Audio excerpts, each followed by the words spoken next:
കത്തോലിക്ക സഭയിൽ ഇന്നും വിഭൂതി തിരുനാൾ. സീറോ മലബാർ സീറോ മലങ്കര സഭ വിശ്വാസികൾ തിങ്കളാഴ്ച വിഭൂതി തിരുനാൾ ആചരിച്ചു. എന്നാൽ റോമൻ കത്തോലിക്ക സഭയ്ക്ക് ഇന്നാണ് വിഭൂതി ദിനം. ഇന്ന ദിനം പാപ്പ ഉൾപ്പെടെ ആഗോള കത്തോലിക്ക സഭ നെറ്റിയിൽ ചാരം പൂശി ഉപവാസത്തിലേക്ക് കടന്നിരിക്കുകയാണ്. എന്തുകൊണ്ടാണ് ഒരേ തിരുസഭയുടെ മക്കൾ 2 ദിവസങ്ങളിലായി വിഭൂതി തിരുനാൾ ആചരിക്കുന്നത്?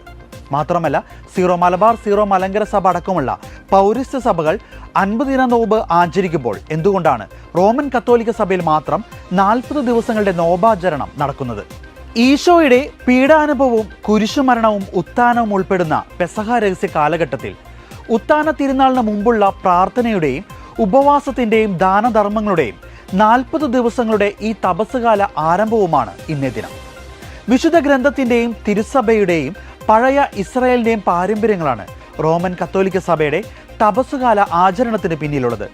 പ്രധാനമായും 3 വ്യക്തികളാണ് ഈ തപസ്സുകാല ആചരണത്തിന് അടിസ്ഥാനം നൽകുന്നത്. ഒന്നാമത്തേത് പഴയ നിയമത്തിലെ മോശ.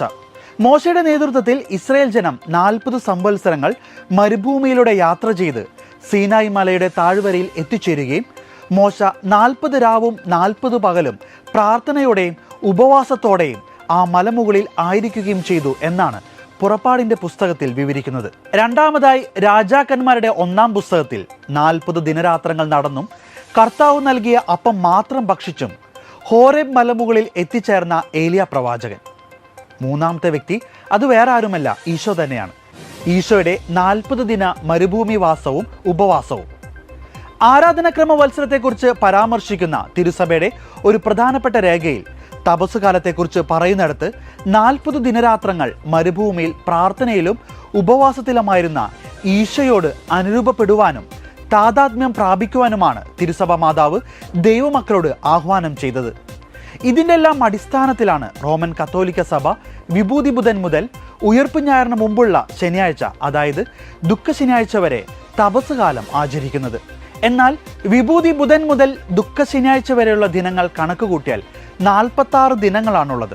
എന്നിട്ടും എന്തുകൊണ്ടാണ് 40 ദിവസം എന്ന് പറയുന്നത് എന്നാണ് മറ്റൊരു ചോദ്യം. അതിൻ്റെ കാരണം സഭയുടെ അതിപുരാതനമായ മറ്റൊരു പാരമ്പര്യവുമാണ്. അതനുസരിച്ച് എല്ലാ ഞായറാഴ്ചകളും ഉത്ഥാനത്തെ പ്രതിനിധീകരിക്കുന്നവയാണ്. അതിനാൽ തന്നെ ഒരു ഞായറാഴ്ചയും ഉപവാസത്തിൻ്റെ ഞായറാഴ്ചയായി എണ്ണപ്പെടുന്നില്ല. അതിനാൽ തപസ്സുകാലത്തിൽ വരുന്ന 6 ഞായറാഴ്ചകളും ഉപവാസത്തിൻ്റെ ഞായറാഴ്ചയായി എണ്ണപ്പെട്ടില്ല. എന്നാൽ ആ ദിവസങ്ങളിൽ തപസ്സുകാലത്തിൻ്റെ അരൂപി നഷ്ടമാകാതെ നോക്കുകയും വേണം.